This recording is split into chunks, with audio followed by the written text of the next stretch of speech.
Good morning, class 6. Welcome back to chemistry online class. Yesterday we have done chapter number 4, that is matter. Now we are going to continue with the chapter and about to finish. So let's continue with our topic. Do molecules remain motionless in matter? You can recall your physics activity that I have shown you that in water, if we have taken Neil powder, that was Robin glue powder. So I have shown you the molecules were in continuous motion. So this is also your matter chapter only. So we can say that molecules are not resting at one position, but they are in continuous motion. So whether it is solid, liquid or gas, the motion of molecules are continuous. As though in solids there is no intermolecular space between them, but then also they vibrate, resulting other molecule to also vibrate, as on heating. So on heating, what does happen? The kinetic energy of the molecules increases. So same way in liquid and gases, we can see the movement is very fast in liquid and gases. Now here comes the term Brownian movement. So what do we understand by this? So before understanding Brownian movement, let us recall the dust particles we have seen when our room is dark and the sun rays or the light is coming into our room. So the dust particles are easily visible and they are not settling, but they are in continuous motion. And in 1827, a British botanist, Robert Brown, saw under a microscope that a pollen particle makes an erratic movement, as like you can see in figure number 4.14, when suspended in water. So why does pollen particles behave like this?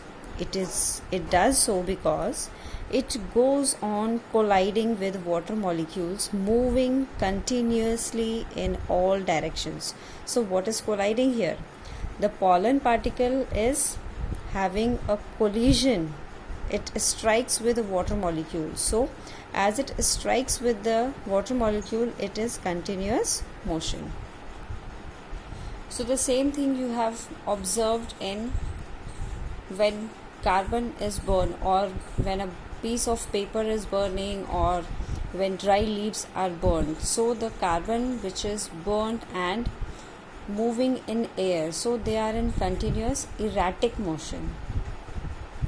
Next is the define is given: an erratic movement of small solid particles suspended in a fluid. So what is fluid? Either gas or liquid.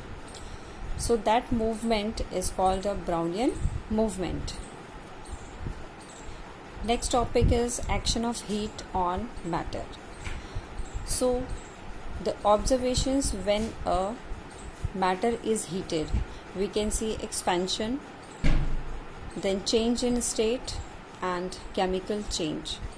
So let's see one by one. So matter expands on being heated. So you already learned that matter in any state, either in solid, liquid or gas, expands on being heated and contracts on being cooled. And a very important point is given that water behaves differently when cooled below 4 degrees.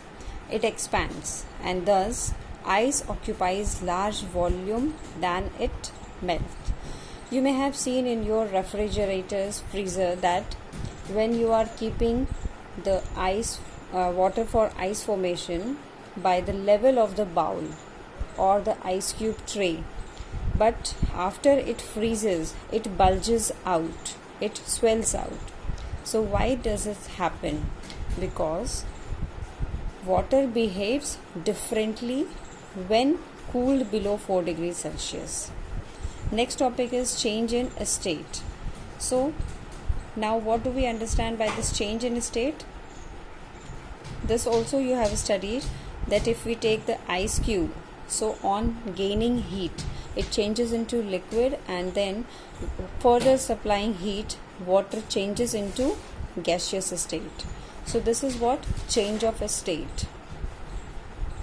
So the point here we have to keep it in mind, whenever a matter is heated, the molecules in solid gain energy and vibrate more vigorously, and when heated sufficiently, the molecules gain enough energy to overcome intermolecular attraction and move far apart.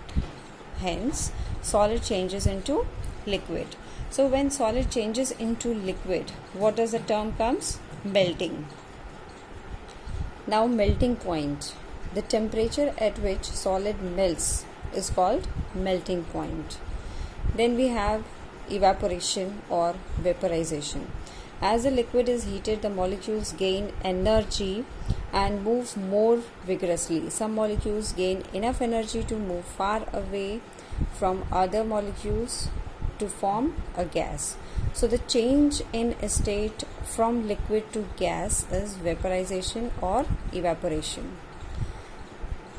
Then comes boiling point. So the temperature at which liquid boils is called boiling point, and a liquid evaporates very fast at boiling point. After that, the term comes condensation or liquefaction. These all terms you are familiar from class 3, 4, 5 itself. So just a recap is given. So the change in a state from gaseous to liquid is called condensation or liquefaction. Then next term is freezing. So when we further cool, the molecules become less energetic and move still. So the movement becomes still. So what is the here? The change in a state from liquid to solid is called freezing. Now the next term comes sublimation. So what is this sublimation? From solid vaporize without melting. You may have observed your mothers are saying, नज़र लग गई हमारे बच्चे को, चलो नज़र उतार देते हैं कपूर से. So what is this kapoor? Kapoor is camphor. As like you can see here the examples given. Ammonium chloride, camphor, naphthalene.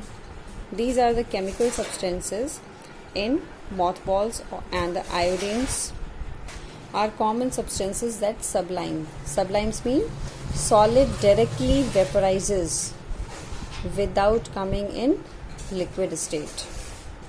You may have observed when your mothers are burning camphor, or during aarti also when we burn camphor. So the camphor burns and changes to vapor directly. It does not melt. So this is directly changing into vapor.